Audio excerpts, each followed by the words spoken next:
This has Devils fans. This has Devils fans absolutely pumped.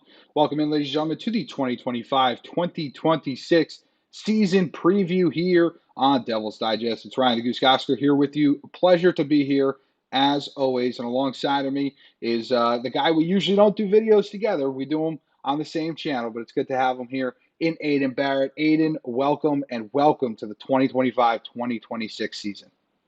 Yeah, can't come soon enough. Starting up next week, next Thursday. Good week this week, though, Ryan. Winning against the Rangers last night, and then Luke Hughes signing. Sounds like a pretty good week to me. Absolutely. And if you're the Devils and you're the Devils fans, and I will say this selfishly, if you're a fan of the Mets or the Giants or the Jets, even for that matter, hockey season can't come soon enough. So we can't wait. And we want you to be a subscriber to the channel before we get into a lot of our programming. We want that subscribe number to get closer to 100.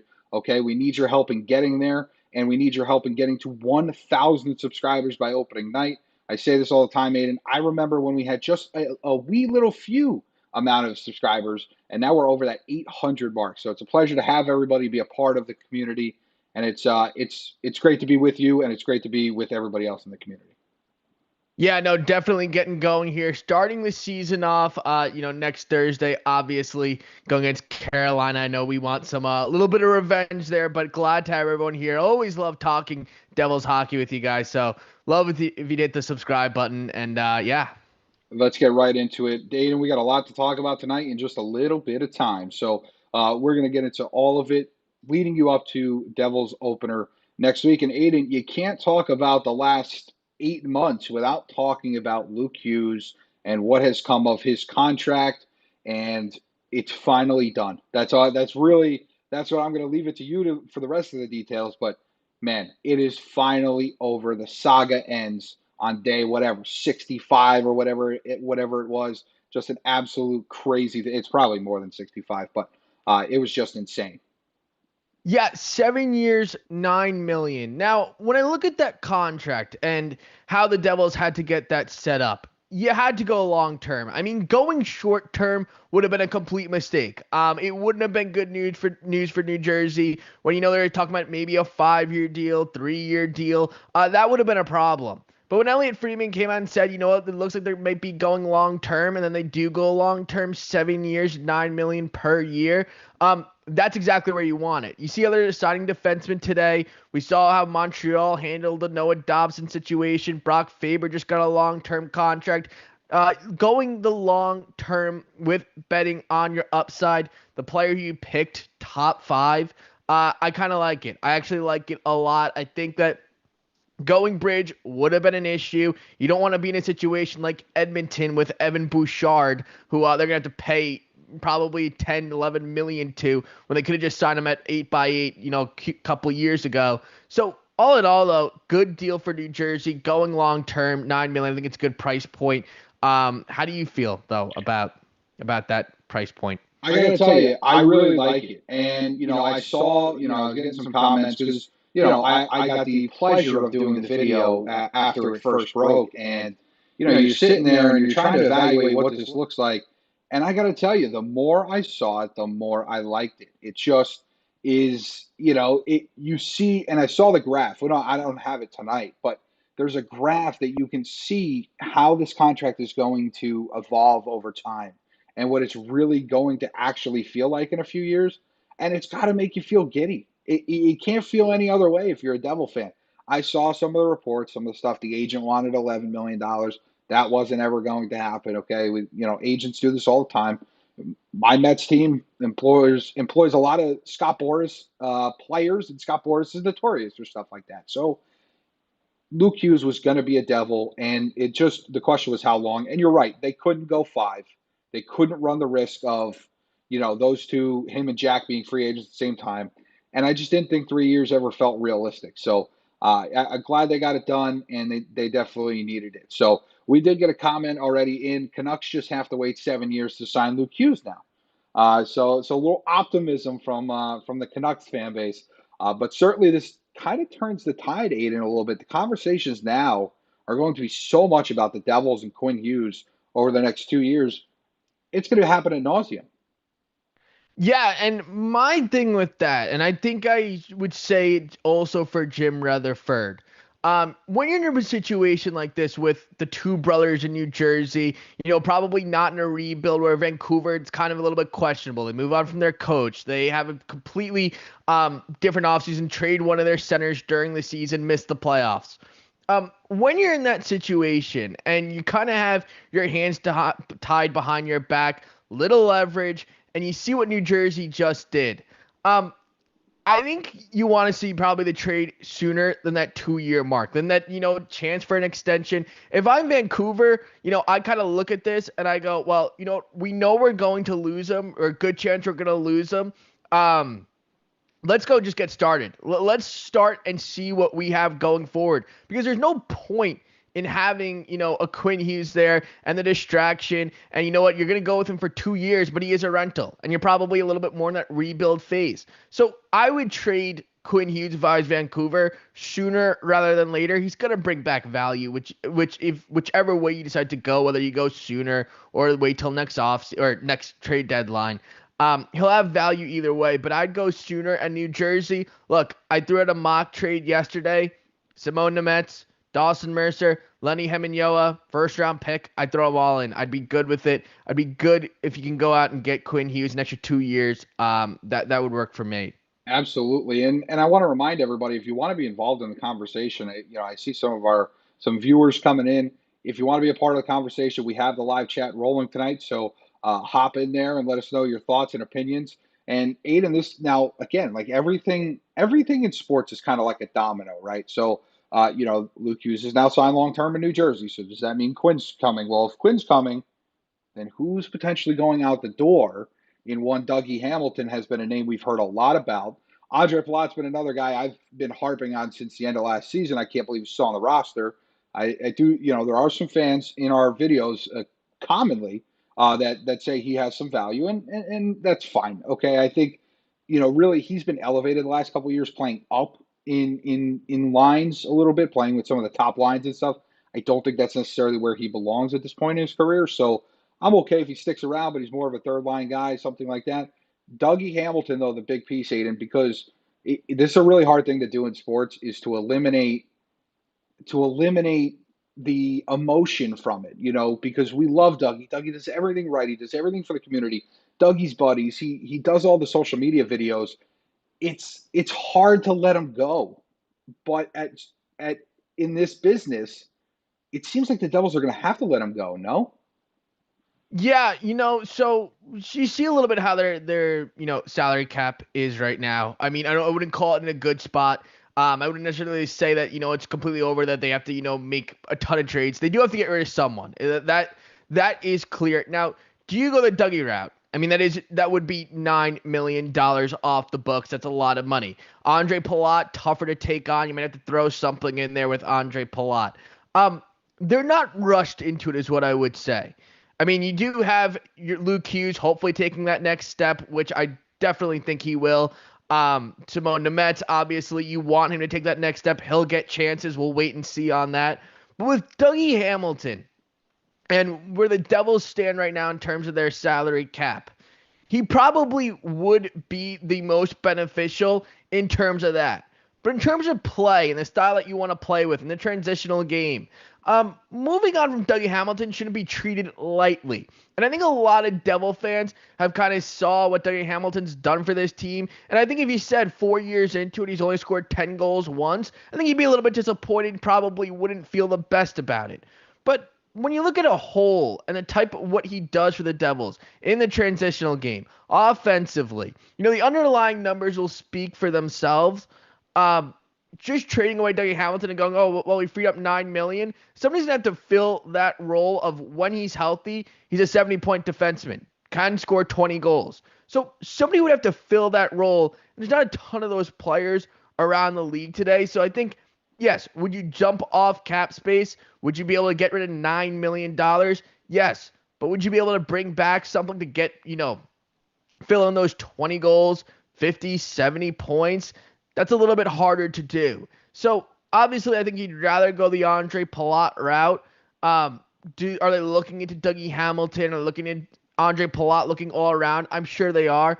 But yeah, you feel a lot better with the Andre Palat route. Trading away Dougie Hamilton, I don't think people should be looking at it or going, this is a negative return back in terms of if you're going to bring in Dougie Hamilton. I think Dougie Hamilton still has a ton of value. And the conversation shifts if you get a guy like Shimon Nemec who starts to play towards his level, right? I mean, eventually the idea is that you have so many guys in the pipeline and you have so many young players that play exceptionally well that you can afford to offload some of, like Doug's not old by any stretch of the imagination, but you know what I'm saying? Like you can afford to make some moves there, but the young guys have to prove it. If they're unproven, you can't just wallop away that $9 million. And let's not forget the Dougie rifle.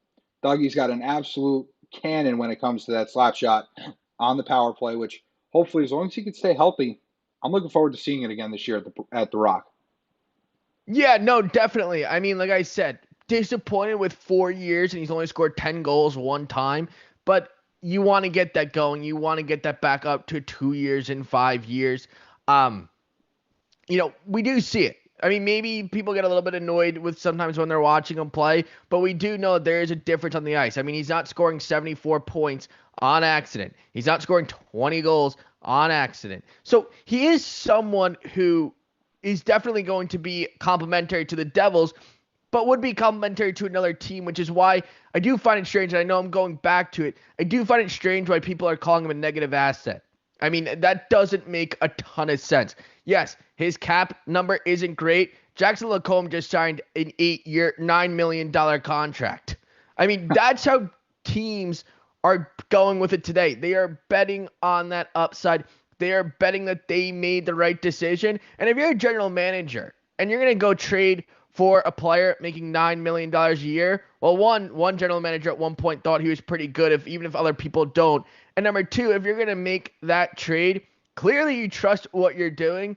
So all in all, though, I do think potential for Dougie Hamilton to be traded, yes. But, like you said, younger players, you want to see them step up. I don't think I've seen enough from Shimon Nemec. And usually I'm one of those people who I love building through the draft. I love getting those top picks, believing at the right player there. It's been concerning, I think. Yeah, no, I agree with you, and it's something that we have to see. We are getting a lot of comments. A lot of people want to flip Dougie for Quinn. I think the Devils would and obviously there would be a little bit more in the package, but certainly that would. What do you think? I think that's a I win-win. can't see it. No, it doesn't. I can't see it either. But and I wouldn't imagine Vancouver would love it, but I certainly would take it. That's one of those situations where who says no? Not me. You know. The issue there with Vancouver, if you're trading away a Quinn Hughes, I think you're looking that your team's probably not going to be as good. I don't think there is a team that can lose a Quinn Hughes and feel like they're in a better position than they were today. You're probably looking future. You're looking younger. Yep. You're looking at draft picks. Dougie Hamilton probably doesn't make a ton of sense for Vancouver. Would you like to do it? Sure. Do you maybe give Dougie Hamilton away a little bit more of a discount if you're going to trade for Quinn Hughes and the rest of the league kind of knows why you're doing it? Sure. But Dougie Hamilton involved in a Quinn Hughes deal, I'd find very hard to believe. Oh, certainly. But if the thought is that Quinn is coming here in a couple of years, certainly I would imagine Dougie's money's got to go. But the other thing I mentioned the other night, Aiden, was, and this will be our last point on Dougie, is I've kind of, I respect what he does on the ice and everything like that. I think he's already accomplished what he was brought here to do. I think when he was brought to New Jersey, we had just come out of that awful stretch of hockey that did land us Nico Hischier and Jack Hughes. So it can't be the worst thing in the world, but it was certainly terrible to watch. Dougie was that first big free agent that they were able to sign. So, and you look since then. I know Timo got traded here, but he still was a free agent, decided to come back. Okay, Brett Pesce came here in free agency, and there's other guys that have as well. So Dougie's job has not only been on the ice, it's also been off of it as well. Yeah, I mean, obviously when they made that signing back in, summer 2021, it was probably the biggest off-season signing in Devils history. I mean, Yeah, if we're thinking about it, players who weren't originally with the team, that was probably the biggest offseason signing. So from that perspective, yes. From the 4 years that he's been here, has he been probably what the money says, everything that we expected? I don't want to say completely no, but I do go back to what, that 4 year and only scoring 10 goals one time. He's missed over half the season at least 1 year. He missed 20 games his first year. He missed, I think, what was it, 25 this year. It was still a number where you kind of look at it and you're maybe not super excited, super ecstatic about it. But for Dougie Hamilton and what he's came here and done, yes, picked New Jersey, got some good money, but did pick New Jersey. Players obviously have came here since then. The Devils have been a good team with him.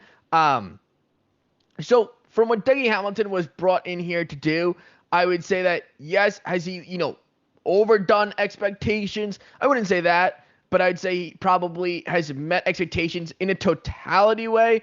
But you might maybe want to see a little bit more if he was healthy, and that is a little bit out of his control.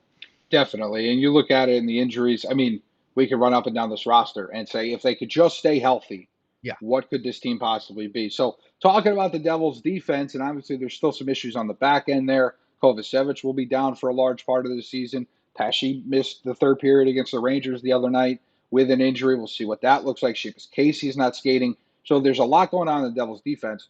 But Aiden, I want to shift it to a conversation that ended last season and had sprung into the offseason, which is the Devils' offense and their depth in particular. So we are getting some comments here. Keefe is a fantastic coach, folks. Shaw is a fantastic defensive coach. The system is tough to play in, but very effective. Nemec is strong, and somebody said you should have seen practice today. So it's going to be interesting to watch. But Aiden, in terms of the offense, have the Devils added enough this offseason to make you feel like you're in a better spot than when this team limped and crawled out of the first round last year? October 3rd, 2025, I would say no. I would have said no from when the offseason started. I would have said no today. And Tom Fitzgerald said at the end of, I think it was the end press conference, he said he was kind of saying to himself, what is depth? Well, you look at his past two off seasons. What has he done? He's gone in and he's gotten bottom six forwards. He traded his 7th overall pick for Paul Cotter. He signed Stefan Noesen. This offseason, he goes with an older Evgeny Dodonov, Connor Brown, who fits the system.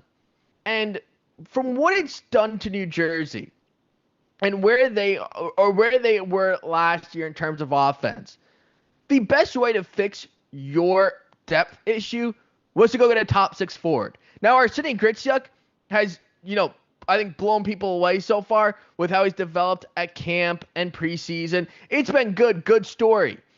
But with where the Devils are, you don't want to be relying on just Arsenij Griciuk, a player who kind of fell into your lap because you had already drafted him. So a player that kind of fell into your lap, I don't think that was the complete great offseason from Tom Fitzgerald. Now, would things maybe go better if Timo Meier doesn't start till March and Dawson Mercer, has a little bit better year after year 2? Yeah, I think so. But I don't think you can rely on that. You need a backup plan. I don't love the idea of when you need depth, you go and get depth forwards. I think you needed to go in your top 6, and that's the best way to build your depth, especially when you have guys like Andre Palat and Stefan Noesen in your top 6. Maybe they could move down. I think it might make a little bit more sense for them. Definitely. And like I said, I mentioned that before. I thought Palat was playing a little bit higher than maybe where he should have. I think him sliding down is a little bit better for this roster. And Mason last year, Mason was playing up as well, certainly. We'll see what he looks like when he comes back from the groin injury, which is unfortunate headed into the season. If it's not one thing, it's the other. It's all frustrating in terms of those off-season injuries. Last year, it was Luke Hughes' shoulder and stuff like that. What are your thoughts on how are you at DEFCON 1. Like, they need to do some voodoo stuff in the locker room to stay healthy this year. What do the Devils have to do, and in particular Jack Hughes, as we know, need to do to stay healthy this upcoming season? Yeah, so my thing is injuries obviously unfortunate. Some of those hit you a little bit worse than other years. We look back to 2023, they really weren't injured. We look last year, well, we can point to a few spots where they were injured. I don't think I think it's kind of unavoidable. I don't think there's necessarily a lot you can do with it. I think something you could do with it is go and get the third, fourth line center you were missing all of last season. So when Jack Hughes does go out, you can't replace him, but you can look good in a different area. I mean, that's really just mind-boggling to me, and I'll get your point in a second, Ryan. Mm-hmm. When you have an advantage over everyone else in the division, having the best center duo, because nobody else in the division can compete in terms of center duo. When you have that advantage, why don't you do everything you can to make the most of it? And not only do you not do that, but you don't even have a third line center. Like right now on the roster, I mean, Ryan, you let me know. Is there anyone who has been, a permittable third line center throughout their whole entire NHL career? Because I know Cody Glass isn't. He's more of a fourth line center. I know that Luke Glendening is on a PTO. You want to go with a 36-year-old PTO player as your third line center? It's been great how he's played so far. He's not a third line center. Cody Glass is not a third line center. And I'm sure some people are going to say, oh, well, Mikey McLeod is no longer signing in Carolina. I feel like Mikey McLeod, very good fourth line center, not a third line center. You needed to go and get a third line center. Now, they did a good job not overpaying in their bottom six, because that's also a mistake. But you need something there. I mean, you don't need a lot, but you need something there to take advantage of having the best center duo in the division. That seemed a little weird to me, Ryan. I wanted, what's your thoughts on that? Yeah, no, certainly. And I thought, this offseason that if they were going to make a big move with a plot, with Dougie Hamilton, that's what was coming back. I mean, with Dougie, the goal was top six wing. But you want that third line center coming in, because right now you look at it, I mean, really, if you really crunch the numbers, Dawson Mercer is your best 3C, and you don't want him playing 3C. You want him playing the wing. I realistically, I want it to work. I want him to play with Jack's line, because when Jack can't take faceoffs, I want Dawson to then be able to do that instead of them forcing Jack to have to play through some discomfort, which, again, all guys play through discomfort. But I'm right there with you. It just didn't seem enough this offseason in order to strengthen that 3C position, so that, again, if you lose Jack Hughes, you're losing a ton. You know that automatically, because he's the top player in the league. But I mean, they have just, like, look at the roster right now. Like, you just ran through it. If they lose Jack Hughes tomorrow, Glendening's playing 3C the whole year. Cody Glass is playing your 2C. Like, what are we doing here? Certainly, they needed a little bit more. We are still getting some comments in. A lot to be excited about for Devils fans going into the season. Aiden, what are your – I'm going to go with this – I'm going to ask this way. What are your fair expectations going into the 2025-2026 season? Well, I think it's the same thing every year. I think they should win the Stanley Cup. I'm never going to say, like, oh, we're happy with, a first-round win or something along those lines. I think how this team and where Tom Fitzgerald is at in his tenure as GM, he's not going to get another coach. So he's not going to get another coach. He's already made the playoffs. He's already hit the 50-win mark, 100-point mark. So I think if you ask the guy who's, in charge of the Devils, I'm sure he'd say the same thing. It's a Stanley Cup. You've done 50 wins. You've done 100 points. You've won a round. I think next would be the Stanley Cup. So with this Devils team, do I think they need to probably make some adds? Yes, it would help. But I look at this division and, the teams around them. I mean, the Honors, they just picked number 1 overall. The New York Rangers took a step back last year. Pittsburgh, they're gone. So when I look at this division, there is definitely a route, and a route that's a lot easier this year than in terms of previous years of getting to the conference final. So if you can get to that point, I think Stanley Cup is probably, where you want to go. But in terms of realistic, it's just let's throw out Stanley Cup can't be the answer. Um, you definitely want to finish top two in the division, if not number one. Obviously want to have success in the playoffs, want to be a 100-point team, flirt with 50 wins. Jack Hughes around 100 points, Jesper Bratt around that 90-point mark, Nico Hischier, Selke conversation. Should have been there last year. I don't know what went wrong there. Doesn't make much sense to me. But that's kind of how I feel about the Devils. I think it's got to be the Stanley Cup. I mean, you hit the 50 win mark, you've hit 100 points, you've been a top team during the regular season. You have the superstars. You've made the draft picks. You've changed coaches. I think they better be, around that point, or I think Tom Fitzgerald might be in some trouble. Yeah, I mean the Fire Fitzy chants were out last year. I was there for plenty of those games and plenty of those chants. I'm not going to say whether I participated in them or not, but certainly it's going to be interesting. And you're right, like this team, this core has been together for a few years now. They're not just the little kids down there in Newark, trying to find their way. This is a team that's got to elevate, and they got to prove that 2022, 2023 wasn't an anomaly. Because right now it certainly looks like it. Oh, wow, they had one really good year. You look at all these guys on this roster, you're like, man, when was their last good season? Oh, 2022, 2023. Not all of them, obviously. Jesper had a career year last year, but I want to get, your one hot take going into this season, whether it's goaltending, whether it's defense, whether it's offense.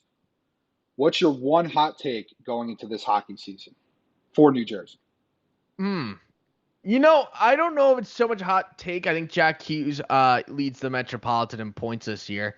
But outside of that, because I don't think that's hot, Arsenio Grichuk Calder. I mean, I think he's gonna be there, and that might be what saves Tom Fitzgerald this season.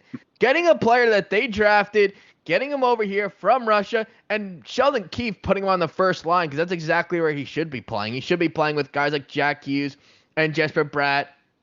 He should be on that first line. And I know with a player like Grichuk, he's younger. He's coming over from the KHL. Look, you're not looking for a full all-around player. You're going to go with what he does well. What he does well is he scores. He can create offense. He's a high hockey IQ player. Go with that. Let him make mistakes, because he's going to make them either way. So if you start punishing him for not being great defensively, for maybe missing a spot, he'll reward you with a goal if you just kind of let him keep doing his thing. Because he's going to have to learn. He's going to have to learn his, defensive assignments, playing both sides. But with players like that, and I've always kind of felt this way, just let them go do what they're supposed to do. Just go let them score. They might not be great defensively. Patrick Kane wasn't great defensively. 3 Stanley Cups later, I think it worked out okay for Chicago. So that's kind of how I feel. I really like Grichuk, and definitely, I want you to give your hot take, obviously, but also let me know, Grichuk, where do you feel he should be in the lineup? Yeah, I think that's a tough question. Young kid coming over. I'm with you. I would. It's tough. I would probably swap him and Mercer. I would put him on the line with Timo a little bit, just to kind of give him like almost like a big brother kind of situation. Like give him a little protection there. And my hot take is I think Jacob Markstrom ends the season with a 920 save percentage. I think he's gonna have another great year. I think he was really good last year. The injury was just it was brutal. It was brutal. I was there. It was the worst win you could possibly. It was one of the worst wins you could possibly have, because you win 5-1 over the Bruins. It's great. Everyone's partying, and yet your goaltender ends up missing the next 5 weeks, only 3 because of the Four Nations tournament. But still, I think Jacob Markstrom is going to have an outstanding year this year, and I'm excited because I think the Devils have one of the best and most reliable goalie tandems in the league. When you look up and Markstrom's still a really good starter, and I think Allen's a really good backup to have in your back pocket when you need him. So. He certainly showed up when Markstrom struggled coming back from injury last year. So I expect a big year out of Jacob Markstrom. And my other one, and I don't know if it's so hot because I think we could all kind of see it happening maybe, I think the Devils get their first 100-point scorer this year. I think it's time. Yeah, I think I definitely agree with you on that. It is. And Aiden, we're going to leave it there for our season preview. This was so much fun. This is actually the first live that I've ever done here for Devil's Digest, and this is just so much fun. We're gonna have to do this again real soon. Definitely. And I appreciate you guys all tuning in. Let us know in the comments, what do you want to maybe see next? What are your season predictions coming into this year? Because I'm sure we got quite a lot of them, quite a lot of different opinions, and we want to hear all of them. I mean, that's what makes sports fun, is the conversation. So let us know down below. Let's create some conversation. Certainly. Let's have fun with it. And I want to thank everybody for commenting tonight. Dubzilla47 taking home the #1 crown. Got at least 12 comments in here. Rocking and rolling. Says we're doing a nice job. Keep up the great work, fellas. So, Aiden, it's a pleasure. We'll catch everybody next time on Devil's Digest. Please subscribe to the channel. Let us get to 1,000. And, man, we can't wait to keep producing content for you guys. So, we'll catch you next time on Devil's Digest.